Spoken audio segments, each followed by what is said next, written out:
Tout pour investir. Dose d'économie. C'est l'heure de votre dose d'économie avec Nicolas Dose. Va-t-on vers un séisme politique en Allemagne, Nicolas ? Oui. On va parler de Volkswagen Social qui et politique. a annoncé hier à ses salariés et puis tout le monde globalement son intention de fermer des usines en Allemagne. C'est une première. Que se passe-t-il ? Est-ce que c'est grave ? Oui, c'est grave, parce que quand une entreprise qui a 87 ans d'existence vous dit que pour la première fois, elle compte fermer non pas une, mais 2 usines avec des licenciements secs, c'est du lourd quand même. Et puis c'est Volkswagen, et c'est pas n'importe qui. Alors, des erreurs stratégiques. Volkswagen, par exemple, a voulu en interne développer les logiciels embarqués sur les voitures. C'est pas son métier. Il fallait peut-être faire autrement. Des ventes qui baissent. Ils sont à 500 000 unités en moins vendues en Europe comparé à l'avant-Covid. 500 000 unités vendues en moins sur une année par rapport à l'avant-Covid. Il y a la demande pour l'électrique qui recule. Ça ne veut pas dire que l'électrique est condamné, mais en ce moment, au moment où l'on parle, la demande est clairement en train de reculer. Et puis la concurrence de la Chine. Volkswagen recule sur le marché chinois dans les VEN, les véhicules à énergie nouvelle, c'est l'électrique ou encore les voitures hybrides. Et c'était le fameux modèle mercantile allemand, on exporte. 35% de son chiffre d'affaires était en Chine. Et c'est pareil, là les ventes reculent. Donc tout ça cumulé, ça oblige Volkswagen à envisager l'impensable, ce que je vous ai dit, fermer probablement 2 usines.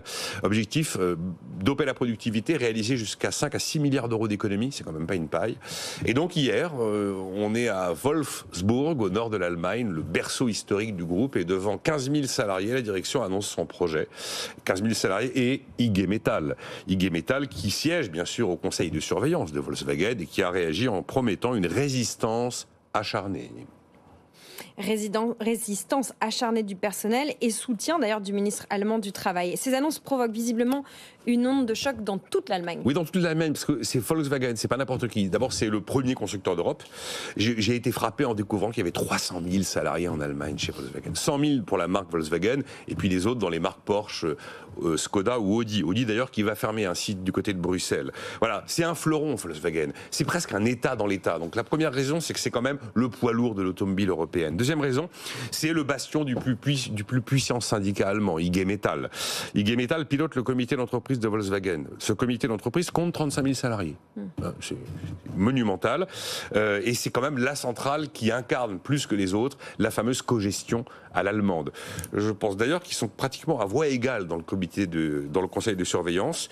Après, l'événement tombe en plus au moment où IG Metall s'apprêtait à ouvrir les négociations salariales avec des demandes de hausse de salaire de 7%. Vous imaginez l'étendue des bras de fer. Troisième raison, l'automobile plus qu'autre chose est un fétiche de l'économie allemande. C'est vraiment l'incarnation absolue de la Deutschqualität et de la réussite de l'économie industrielle allemande. Donc là, on est sur un secteur, et même en Europe, c'est quand même le premier pourvoyeur d'emplois industriels européens, plus que la pharma, plus que l'aéronautique, plus que le luxe. Et puis quatrième raison, vraiment très particulière, cette entreprise a marqué l'histoire économique et sociale de l'Allemagne. Au début des années 2000, c'est le DRH de Volkswagen, Peter Hartz, qui va signer les fameuses lois Hartz, qui vont en fait écrire la nouvelle doctrine du modèle rhénan, qui va faire que l'Allemagne passe de lanterne rouge de l'Europe à première économie de l'Europe. Et donc pour cette raison-là, Volkswagen a une place particulière, ces fameuses lois Hartz de Peter Hartz, qui vont être promulguées, lois très libérales, qui vont être promulguées par un chancelier de gauche, Gerhard Schröder. Bon, le problème, c'est que les problèmes de Volkswagen ne sont pas limités à l'Allemagne. Non, il y a vraiment un choc pour l'industrie européenne de l'automobile. Les ventes baissent, on vend moins de véhicules qu'avant Covid.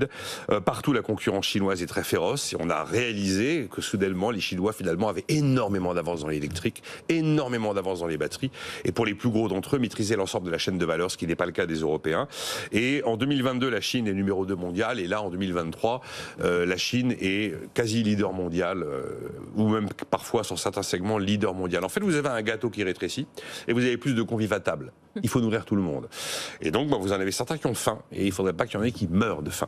Voilà. Alors, des exemples dans l'actualité sur les difficultés de l'automobile en Europe sont légion. Ce matin, Volvo fait un profit warning pour l'année prochaine, et hier, Volvo a annoncé, filiale d'un Chinois, Geely, qu'il renonçait à imaginer une flotte 100% électrique, ou en tout cas vendre du 100% électrique en 2030. Notamment, c'est une des conséquences des mesures de protectionnisme qui ont été décidées par les Européens. Vous avez Stellantis, ça valait 27 € l'action au mois de mars, ça vaut moins de 15 € hier à la clôture. Et d'ailleurs, associés à Total Energy et Mercedes, ils ont eux aussi décidé de mettre en pause 2 projets sur 3 dans les usines de batterie en Europe.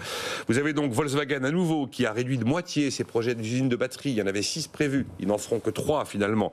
Il y a l'Europe qui tente de barrer la route à la concurrence chinoise ou à la concurrence du Made in China en ayant entériné les fameuses forte hausse de droits de douane, sauf qu'on se rend compte que les constructeurs chinois sont déjà en train de contre-attaquer, notamment en prévoyant tous d'implanter des sites sur le sol européen pour contourner les sanctions qui leur sont imposées. Et de toute façon, compte tenu des coûts de production chinois, même avec ces droits de douane, ils continuent à dégager des marges importantes. Il y a un autre ultimatum qui menace l'industrie automobile européenne. L'an prochain, Bruxelles impose aux constructeurs de réduire de 15% les émissions moyennes de CO2 sur les véhicules qu'ils écoulent en Europe.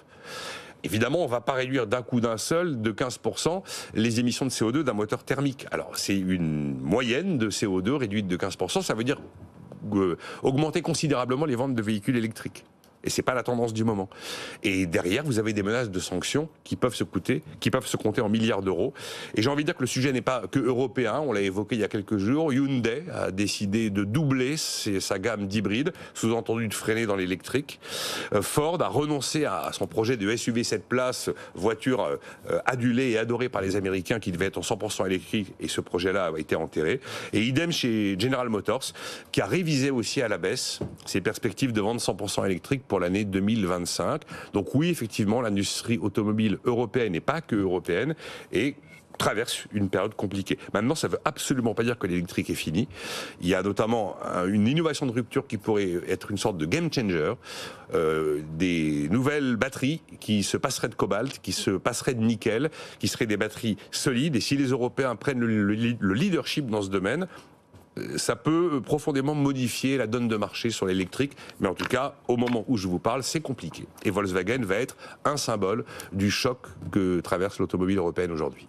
Voilà pourquoi Volkswagen vacille. En attendant peut-être ce game changer autour des batteries qu'on sera heureux de voir venir bouleverser cette situation. Nicolas Dos, tous les jours dans Tout pour investir.